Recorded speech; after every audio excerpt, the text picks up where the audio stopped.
Hi everyone, how are you doing today? I'm just going to double check that I am live using my phone. So let me just see if if anyone's there and you can see me, please go ahead and comment below. And let me go to groups. Let me go. Okay, I'll trust that I'm live. It's always tricky to do this. So welcome everyone. My name is Joyce Faraj-Ardura. I am the founder of the Nutrition Counseling Academy.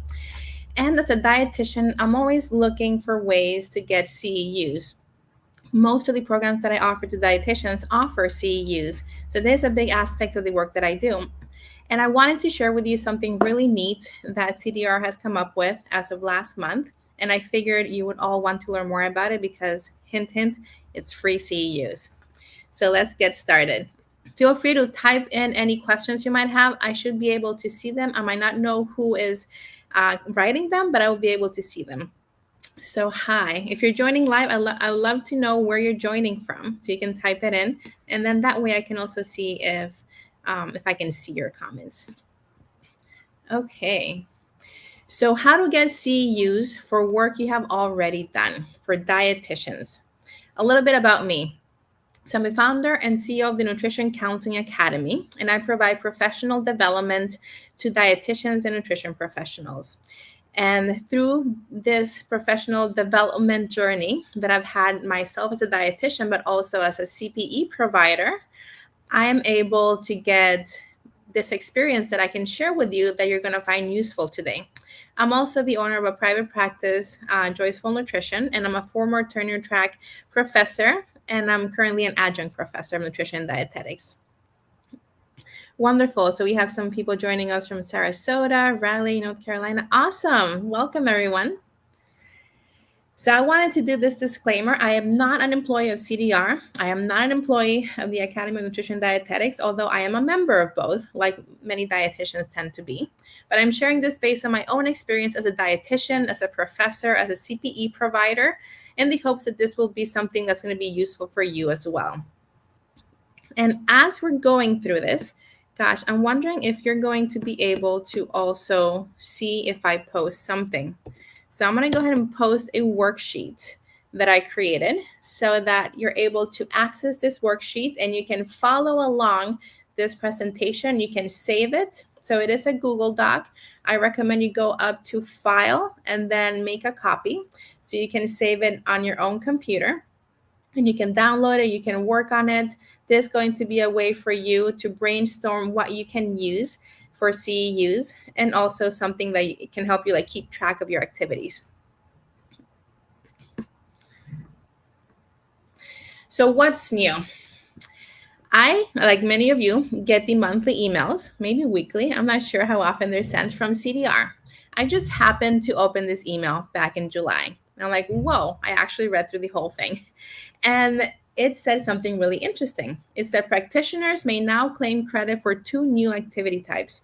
And I believe this might be coming from the fact that there have been so many changes to the CEUs, maybe not on your end as someone who is receiving CEUs necessarily, but on our end as someone who provides CEUs, there have been many changes recently, starting in April 2024, that has limited some of the things that we can do around activities that provide CEUs. So I think this is the Academy or the CDR's way of getting more CEUs to dietitians, so making up for those changes. And I think it's great. So there are 2 activities. I'm just going to dive into one. Activity type 191. It's known as expert work. This is a brand new activity. So it means that dietitians can claim up to 15, that's 15, 15 CEUs for every 5-year cycle. And dietetics can claim up to 10 CEUs for every 5-year cycle. And this is going to be for dietetics related activities. So this training is going to dive into what types of activities you can use and how you can organize them and get all the information you need so that when you log them, you're going to get a successful acceptance of those activities. I'm just going to go ahead and share the worksheet once more in case anyone is joining us right now. Okay. And I'm just going to take a quick look in case anyone is Asking about how they can join? No, no one is asking. Wonderful. I guess technology is on my side today. So let's start with what this activity is. Activity type 191, expert work.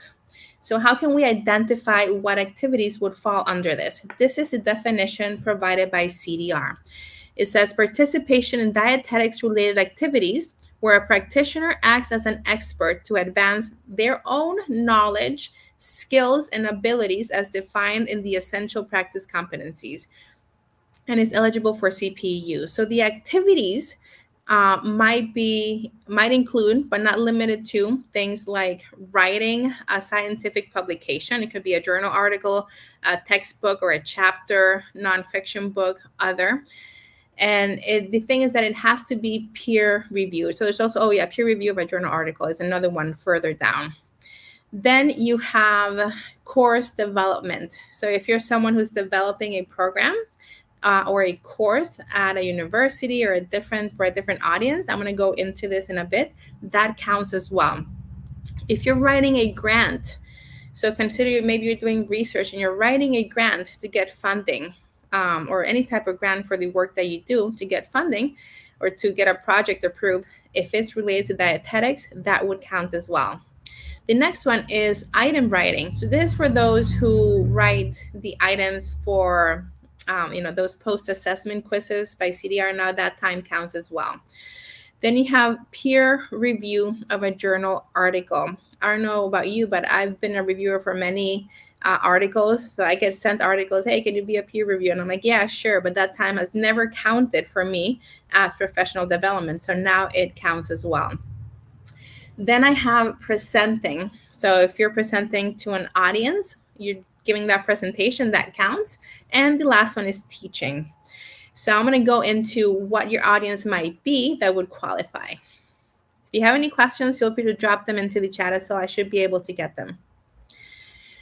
So this is a common question. What if I've done a presentation for a lay audience? Maybe I've done a presentation for students. Maybe it's in a community setting. Maybe it's at a school. Or maybe you've done a presentation for other professionals or dietitians. In my case, I do a lot of presentations for dietitians, such as this one, although this one is not something I'm counting towards this, but you get the point. And the answer is that yes to all. They would all count. As long as the activity itself is dietetics related, the topic you're presenting is dietetics related, then that should count. So that's the first big win. The next one is tracking your hours. And keep in mind that this presentation is also following the timeline on the worksheet that I created, so that it can help you if you have it, next to you or in front of you. Maybe you're watching the replay. It can help you make your way through the worksheet. So if you're watching the replay, I recommend you pause and then take your time to answer some of the prompts or fill out the tables. So then how do you track your hours or your time invested into these activities? We have to think about the fundamental here is that 1 CPEU equals 1 contact hour. So how is 1 contact hour defined? So what can you include? So you can include research. That means any type of reading or research that you've done to prepare for doing those activities, that counts. Creating the content itself is going to count as well, whether it's developing the course or the project or the PowerPoint or the slides. All that is going to count. Presenting the material. So the time that you presented or you recorded the material, that would also count. That's the delivery. This could be virtual or in person. However, there is this maximum, keep in mind, of 15 CEUs or 15 contact hours for dietitians and 10 for dietetics. So it might mean that you might need to keep track of several activities to reach those 15, or it might mean that you're working on a larger project and just that one project is going to take up all 15. So how do I know how many hours to include in the activity log? Include the time that it took you to do the research, create the thing, and present it, or any of those, right? So if you're doing the research, or if you're creating the content or the presentation, that counts, or if you're presenting. This means that if you were to get or if you were to inherit a presentation from someone, or you buy a ready-made presentation. Maybe you're teaching a course and someone gives you their material so you don't have to start from scratch. You're presenting that material. That counts as well. You don't have to be the one doing the research, creating, and presenting. If you're doing any of these independently, that should count, as long as it's linked to those activities, right? So then the next thing would be to organize your activities. And on the worksheet, I have a little table I'm going to show you in the next one. So for example, the work that I've done since January 2023, because that's when I started counting all of my work for this 5-year cycle, I just started making a list of all the things that I started doing. So you can start by brainstorming your list of presentations, or maybe you've written some journal articles, or maybe you've taught some classes, whether it's at the public library or at the school or to your own group clients. That all counts. So these are some of my classes that I've taught, or things that I've done, I guess. Some have been live workshops, others have been in person, some have been things that I pre-recorded, but it all counts. For example, the Nutrition Counseling Academy, I have created this self-paced program that I first ran it live. So the Elevated Nutrition Counseling Blueprint live workshop was the one that I ran live, and that was 12 hours. And then I had some master classes that I did here and there. So I wrote down the duration and I wrote down the title. You're also going to need to know the date, if you have a date for that. I did one on strategies to keep your nutrition counseling sessions within the allotted time frame.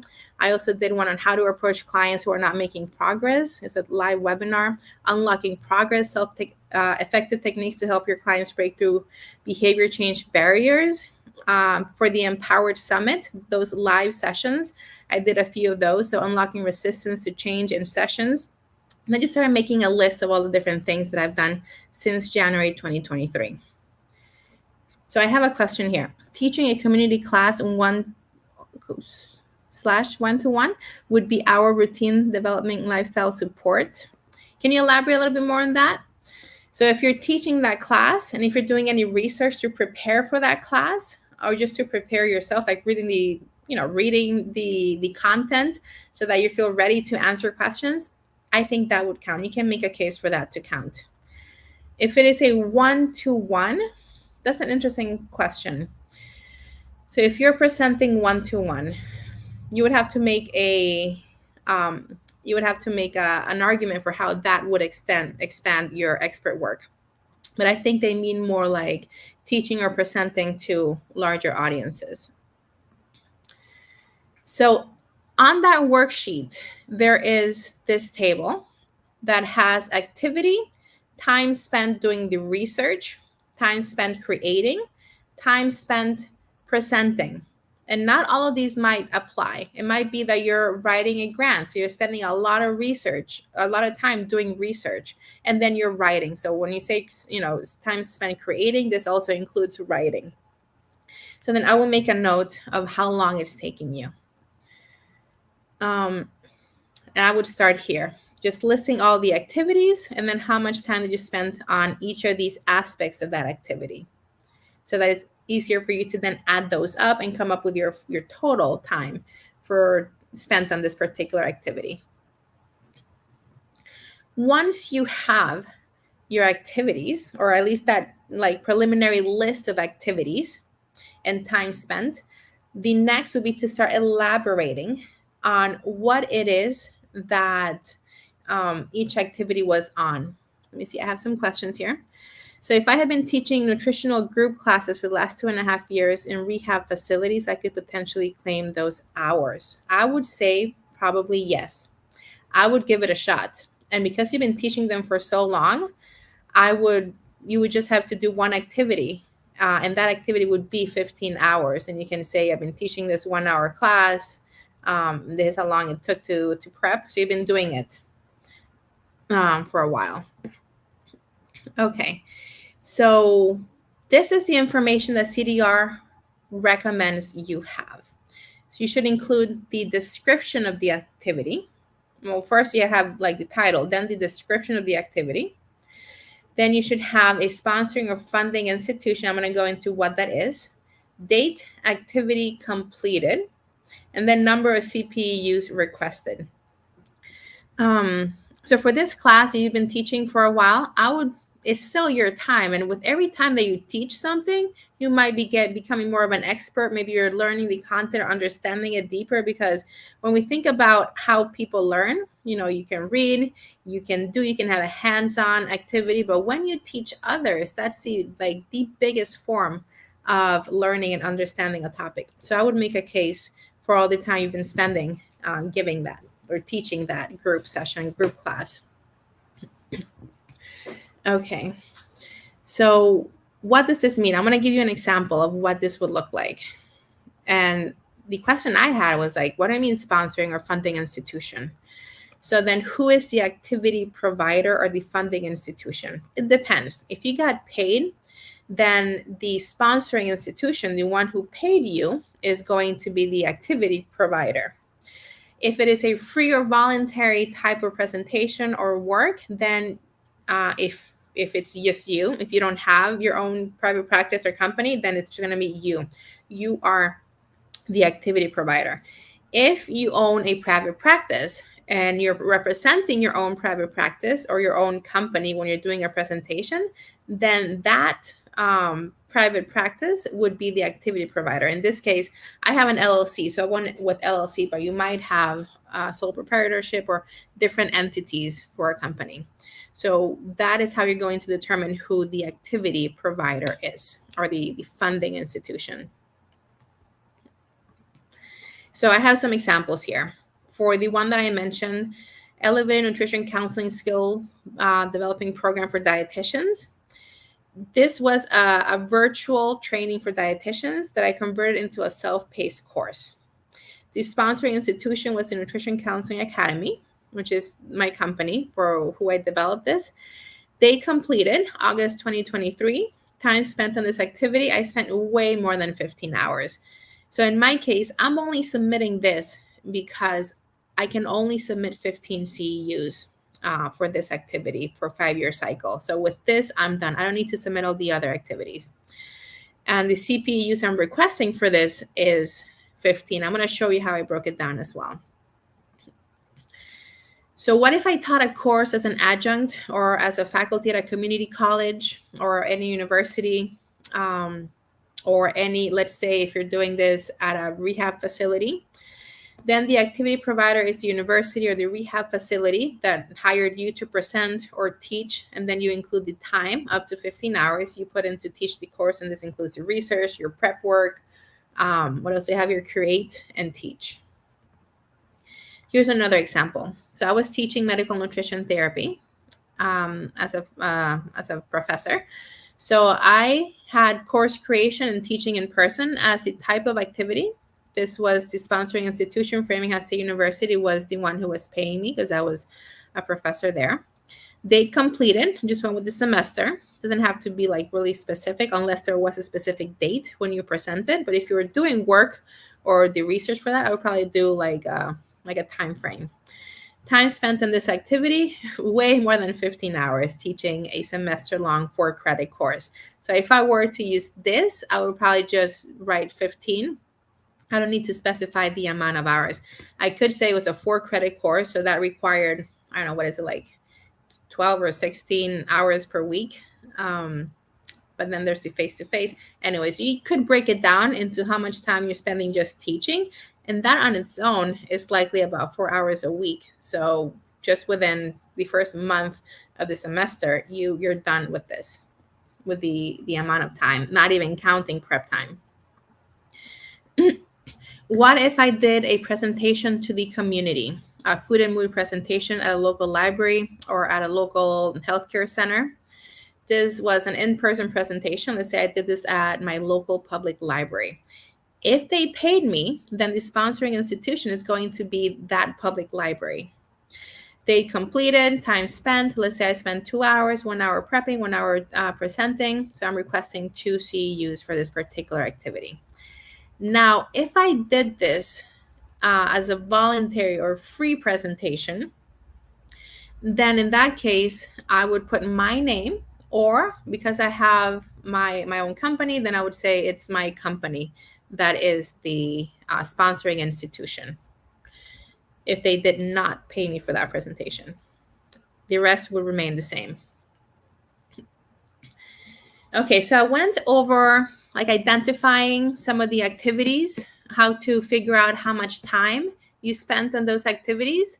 Now we're going to go into part 3. But also to note on the worksheet, there's also, I made a little space for you to write in type of activity, everything that's basically on this last slide. So you can fill it out on your own, and you can just copy paste if you need more. I think I gave you space for 4 activities on that worksheet. So then part 3 is going to be logging this. Let me see, Joyce, would we be submitting the worksheet you provided to the CDR for approval? You don't have to. I'm going to show you how you submit it to CDR for approval. So this is a 2-part, I guess part 3 has part A and part B. One is logging, one is documenting. There's going to be 2 things you're going to need to do here. Once you know which activities are going to be included, you have the information for each activity. You also have the time spent for each, who's the sponsoring institution, all that information. You can go into CDR, and then you're going to be able to do the next part, which is creating. So you start by going into your dashboard and you log an activity. This is what pops up. The first thing that pops up is going to ask you about an activity number. You can skip that. And then it's going to give you this. This is where you have to put in your activity detail. So you would choose the activity type 191 expert work. You would choose the date, whatever date is within that 5-year cycle. Maybe if you have a specific date when you present it or not, you choose that date. Then you would choose the sphere number. In my case, I chose education and counseling because of the nature of the work that I do. And then I selected a competency. So it evaluates the achieved learning and delivery methods when delivering education to individuals, groups, and populations. This might be a very popular one. So then the next part is, now I'm wondering if you can all see my screen. Does this activity satisfy your ethics? You can choose either ethics or you can choose the health equity requirements. You cannot choose both. Or you can leave them blank if you feel like they don't meet any of those. Once you have this top part, it's going to ask you what the activity title is. So in this case, I went in and I added that, the self-paced program that I did, that I also had the live workshop for. So Elevated Nutrition Counseling Blueprint Program for Dietitians, live workshop, 12 hours. In my case, this particular activity was approved by CDR for 12 CEUs for those who participated. So I have the evidence that's 12 hours for delivery, face-to-face. It wasn't face-to-face. It was virtual, but it was still like, live time with my audience. And then I just wrote in 24 hours for program development. It likely was a lot more, but I just went with that because it really doesn't matter, because all that I can ask for is 15. The system is not going to let me add more than 15 CEUs when I'm requesting for this particular activity. So in some cases, you might end up having one project that's going to take up all the 15, or you might have several. And when you have several smaller ones, that's when it would matter more how much time you're requesting for each one. Then, as usual, there's going to be a spot where you have to do like a self-reflection. And this were all the CEU activities that you logged to CDR. In this case, you have to write what impact did this activity have on your knowledge, skill, judgment, and attitude, and how will this potentially affect your current or future practice? Will you do anything differently as a result of your participation in this activity? So in my case, I wrote, teaching, counseling, and skill development has allowed me to deepen my knowledge on behavior change psychology, motivational interviewing, and coaching, allowing me to identify where my audience is stuck to provide the needed support for their growth. This has increased my confidence in my ability to teach skill development. As a result, I can extend my services to reach a wider audience, as behavior change communication is an area that 94% of dietitians reported they need support with. That was just my own example for this. But I have questions that are going to help you think about how the work that you're doing, your activities, are going to help you answer this question. Okay, so that was one part of the CDR logging and documentation. The second part is going to be this other worksheet that you have to fill out. This is one made by CDR. And in the worksheet that I provided under part 3, you will be able to see that the link is there. And if it's not there, I'm going to add it right away. So this one, you can actually download from CDR. You can also just Google expert work attestation form CDR, and you're going to get this. This is something that you don't necessarily have to submit. I submitted it just in case. You don't have to necessarily submit it, but you need to have it in case CDR requires it if they end up auditing you. So this is basically you're attesting that you have been doing this work and that you say that what you're doing happened, that it's real, that it's true. And the reason behind this is because no one is going to be policing whether you did this work or not. There's going to be a code of honor. If you say that you spend 5 hours prepping and then 1 hour presenting and that you're requesting 6 CEUs for this activity, then this means that by code of honor, they're going to believe you and they should be able to grant you that. So this, we're going to say expert work attestation form, and you're going to fill in with your practitioner name, your CDR credential, and then your CDR number, and then which type of expert work you completed. And then you're going to write the learning outcomes. And I'm going to go into how I filled this out as well, so you have a sample of this. And I did run this by CDR under their chat option, and they said that the way I filled it out was perfectly fine. So for this part, the learning outcomes, this can be really tricky, especially when you're thinking of subjective outcomes. Because when you're thinking of your skills, your knowledge, your judgment, and attitude, those will all likely end up being subjective outcomes of what you've been gaining by doing this expert work. So I would ask you to think about how is it that what you're teaching or what you're developing, what you're creating as part of this expert work activity or expert work is helping you become an expert. This is not going to be a space where you have to be humble in the sense that many times we don't think of the benefits we're getting as much, but you have to think more about, okay, what are you earning? What are you mastering? What are you gaining that will help you become an expert? And yes, you need to think of yourself as on your way to becoming an expert or being an expert already, thanks to these activities that you are doing. And I really am happy that CDR is recognizing the fact that we are teaching or we're creating this, meaning that that's enhancing our expertise. Because in the past, I had asked CDR, so what if I have, quote unquote, an expert review my content, like a peer review, right? Wouldn't they be able to get credits for reviewing? And their answer back then, before this activity type was made, was no, they are already an expert. They're not really furthering their expertise with this. And that couldn't be further from the truth. So I'm really happy that they have developed this activity and that they're saying, hey, you're an expert, sure, but you can become even more of an expert by doing these activities, because they all count when it comes to increasing or mastering your own skills. So what skills are you gaining, refining, or mastering as you're doing this expert work? How is the depth of your knowledge growing as you're doing this work? And what impact does that have on your work? How is your attitude or your confidence as a practitioner, as a dietitian, reflected in the work that you do? And how has that improved or been enhanced because of this work that you have been doing? So these are more, for me, these are very abstract things, but you have to be as, it says here, outcomes must be measurable or observable. You have to be as descriptive as possible. So give examples if you're able to. There are no right or wrong answers for this. Share your journey and do it confidently. In a way, you're selling yourself. And as dietitians, as healthcare providers, we're not used to selling ourselves.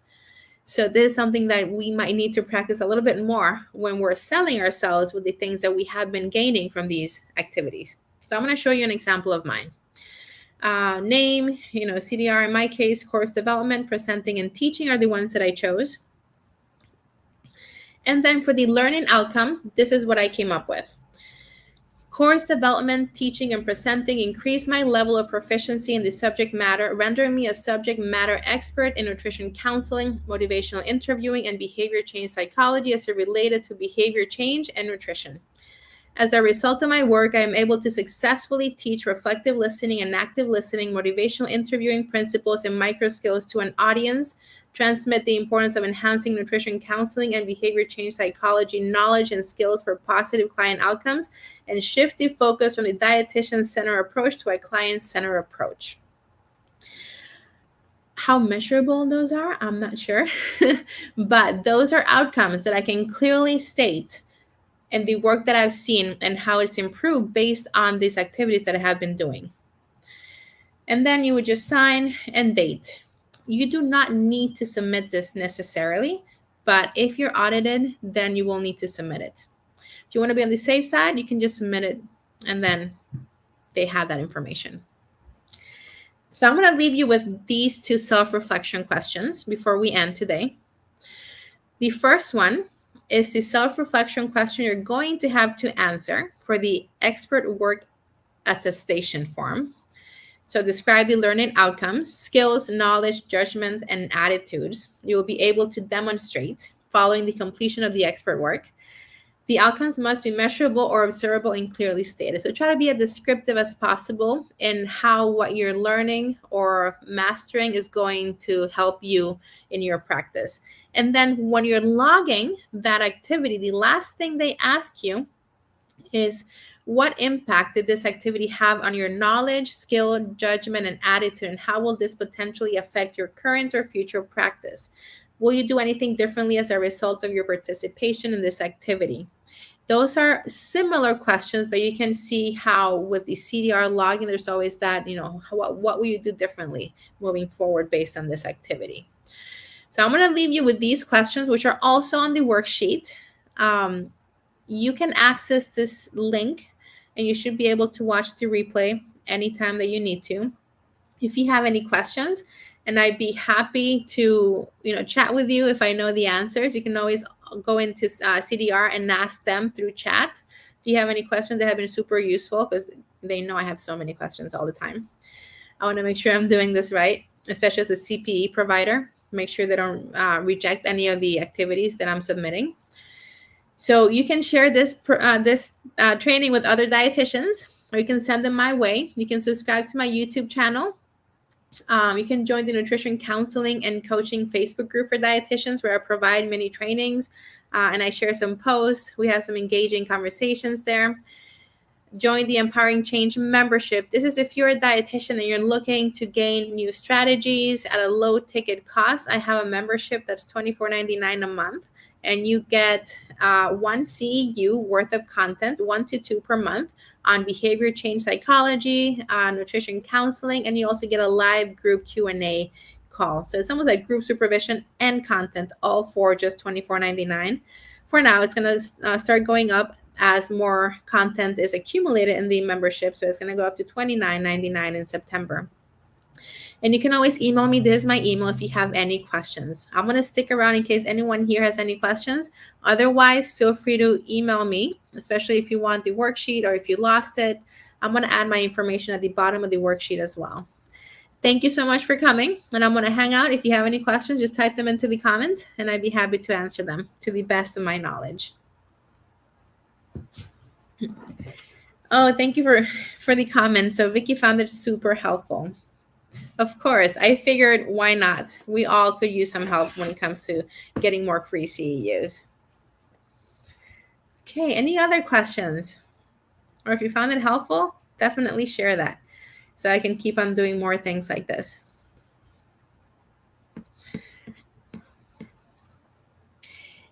Can I oh yes, thank you. Can I share the link for the attestation form? Absolutely.